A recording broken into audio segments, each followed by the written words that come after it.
प्रिय आत्मन, आज आयुषी जी का प्रश्न है। इन्होंने लिखा है कि गुरुजी आजकल कुछ साउंड को सुन के या कुछ मंत्र पढ़ने पर ऊर्जा चढ़ने लगती है, इसका क्या अर्थ होता है?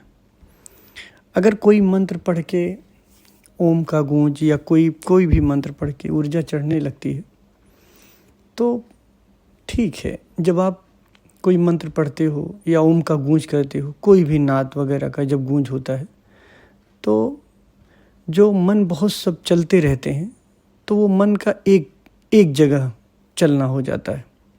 जो कई दिशाओं में मन भागते हैं उनका चलना एक जगह हो जाता है, तो इसलिए थोड़ा शांति मिलती है, अच्छा लगता है। लेकिन ध्यान रखना, अगर ओम पढ़ना है या कोई मंत्र पढ़ना है तो ये ध्यान का हिस्सा नहीं होना चाहिए। आपको 10-5 मिनट पहले पढ़ लें, ध्यान करने के पहले। ध्यान के दौरान ये सब नहीं करना है। दरअसल ये जो हम कोई मंत्र का सहारा लेते हैं या कोई गूंज करते हैं, उस गूंज को सुनते हैं, तो इससे जो भी शांतियाँ मिलती हैं, जो कुछ भी मिलता है, सब झूठी है। दरअसल हमारा मन जन्मों जन्मों से, मन का स्वभाव ही है कि चलते रहना। जब आप मन से मुक्त होने लगते हो, जब आप ऐसी कंडीशन में आते हो कि जहाँ मन खोने लगता है, तो मन अकेला रहना नहीं चाहता, मन कोई सहारा चाहता है। हमेशा मन ये पूरा आयोजन करता है कि आपका द्वैत न मिटने पाए, आपका द्वैत बना रहे, किसी न किसी तरीके से द्वैत बना रहे। इसलिए जब हम अकेले होते हैं तो हम भयग्रस्त होने लगते हैं। मन जब आप अकेले होते हो तो मन घबराने लगता है कि ये क्या हो गया, ये तो हम अकेले होने लग गए। तो उस घबराहट को पूरा करने के लिए ये कुछ न कुछ करना, कोई न कोई आयोजन करने लग जाता है। कहता है कि ओम की ही गूंज कर लो, कोई मंत्र ही पढ़ लो। जैसे आपने नीचे लिखा है, ओम के सिंबल को भी देख के बहुत शांति मिलती है बचपन से, तो ठीक है। अभी ये देखिए, ओम के सिंबल को भी देख के शांति मिलती है, तो ये आयोजन करता है मन कि हम कुछ न कुछ देखें, कुछ न कुछ करें। होता क्या है, जब आप ध्यान करते हो तो ध्यान में मन एकदम अकेला हो जाता है, एकांत हो जाता है, मन एकदम अकेला हो जाता है। और मन का अगर अकेलापन हो जाए, मन अकेला हो जाए, तो समझ लीजिए वो मिटने वाला है। तो मिटना नहीं चाहता है, तो कोई न कोई वो द्वैत का आयोजन किए रहता है। जब मन अकेला हो जाए, बिल्कुल अकेला हो जाए, अगर उस कंडीशन को भी आप देख ले जाओ तो समझ लो समाधि घटने वाली है। और अगर उससे भाग गए तो कोई मतलब नहीं है। आप इतने दिन से भागते रहते हो, बचपन से देख रहे हो, या बचपन से बहुत लोग जाप कर रहे हैं, देखते रहते हैं, क्या मिल जाता है? शांति। थोड़े समय के लिए फिर वही उपद्रव शुरू हो जाता है। तो जब तक परमानेंट न शांति हो, जब तक पूरी तरीके से मन विसर्जित न हो जाए, तब तक हमें शांति नहीं मिलेगी। ध्यान रखिएगा। अगर आपको मंत्र पढ़ना अच्छा लगता है या कोई जाप करना अच्छा लगता है तो ध्यान करने के पहले 2-4 मिनट जो आप कर सकते हो कर लो। लेकिन ये नहीं कि आप ध्यान शुरू कर दिए हो तो बीच बीच में मंत्र का जाप करने लग जाओ, मंत्र पढ़ने लग जाओ। जब आप ध्यान करने लगोगे तो ध्यान के दौरान जब आपका मन अकेला होने लग जाएगा तो वो मिटने लगेगा। और जब वो मिटने लगता है तो वो कोई न कोई अपने बचाव का कारण खोजता है, कोई न कोई प्रक्रिया खोजने लगता है द्वैत का। सोचता है कोई सिंबल ही देख लो, कुछ पढ़ ही लो।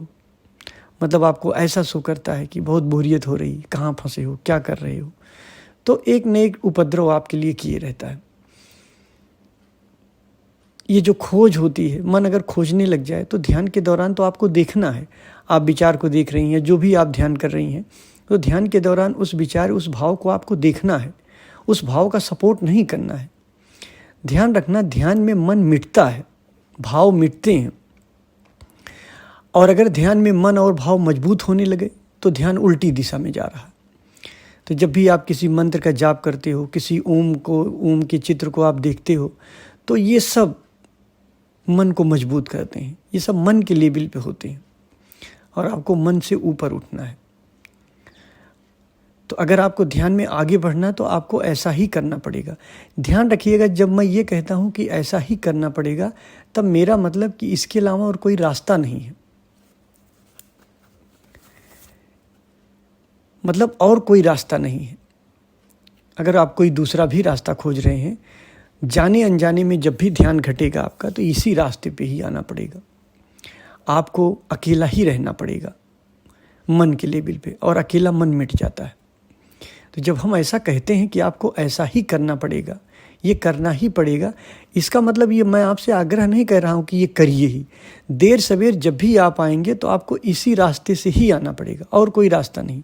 जैसे आप कहो कि आपको प्यास लगी है और कोई ऐसा रास्ता बताओ कि बिना पानी पिए प्यास बुझ जाए, तो मैं आपसे यही कहूँगा कि आपको पानी पीना ही पड़ेगा, और कोई रास्ता ही नहीं है। बस वैसे ही अगर आपको स्वयं तक पहुँचना है, सत्य तक पहुँचना है, तो आपको इसी रास्ते से ही चलना पड़ेगा। और ज़रूरी नहीं है कि मेरे ही रास्ते से, आप किसी के भी रास्ते से चलेंगे जीवन में, अगर सही दिशा में चलेंगे, किसी भी बुद्ध के रास्ते पे चलेंगे, कोई भी बताएगा आपको, उस रास्ते पे चलेंगे, तो ध्यान रखना, जाने अनजाने में आपको इसी रास्ते पे आना पड़ेगा। और मंत्र वगैरह जो कहते हैं, उसका इशारा जो है, उस इशारे को समझना पड़ेगा हमें। फिर आपने आगे लिखा है, जैसे एक बुद्धिस्ट मंत्र पढ़ा मैंने, ओम तारे टूटारे तूरे सोहा। अगर आप इस मंत्र का अर्थ आप खोजें तो इस मंत्र का अर्थ यही है, संसार से मुक्ति। तारा मंत्र है, ओम तारे तुतारे तूरे सोहा, मतलब इसका अर्थ है संसार से मुक्ति। तारे से आपको ये आइडिया लगेगा कि माँ तारा जीवित प्राणियों को संसार से, वास्तविक पीड़ा या समस्याओं से मुक्ति करता है। टूटारे आपको भय से मुक्ति करता है। तूर आपको रोग से मुक्ति दिलाता है। तो ये सब भय से, संसार से मुक्ति जो आप मंत्र है, अगर मंत्रों के अर्थ में आप जाओ, चाहे गायत्री मंत्र हो, चाहे आपका जो ये टूटारे वाला आपने मंत्र बताया, इनका अर्थ ही यही है कि हम ध्यान करें और हम ध्यान करके शांति को प्राप्त हों, हम संसार से मुक्त हों। तो जब आप यही सब करते रहोगे, आप मन में ही उलझे रहोगे, तो मुक्त कहाँ हुए? जहाँ तक द्वैत है वहाँ तक आप मुक्त नहीं हो सकते हो। अगर आपको मुक्त होना है तो आपको द्वैत से ऊपर उठना पड़ेगा, अद्वैत की तरफ जाना पड़ेगा, मन से ऊपर उठना पड़ेगा, बुद्धि से ऊपर उठना पड़ेगा, भाव से ऊपर उठना पड़ेगा। मन ये सब फंसाता है आपको, इन सब पचड़े में नहीं पड़ना है। अगर इन सब चक्करों में आप पड़ी तो आपको जो भी शांति मिलेगी वो नकली शांति होगी, उस शांति का सत्य से कोई मतलब नहीं है। हाँ, थोड़ा अगर आपको शुरुआती साधना में ऐसा लगता है कि हम थोड़ा सा ओम का जाप कर लें या किसी भी मंत्र का जाप कर लें, तो ध्यान करने से पहले 10-5 मिनट कर लीजिए, उसके लिए हम रोक नहीं रहे। लेकिन ये सत्य आपको जानना ही चाहिए कि मंत्र से मुक्ति नहीं संभव है। मंत्र से मुक्ति भी होती है तो मंत्र को देख के मुक्ति होती है, मंत्र के दृष्टा बन के।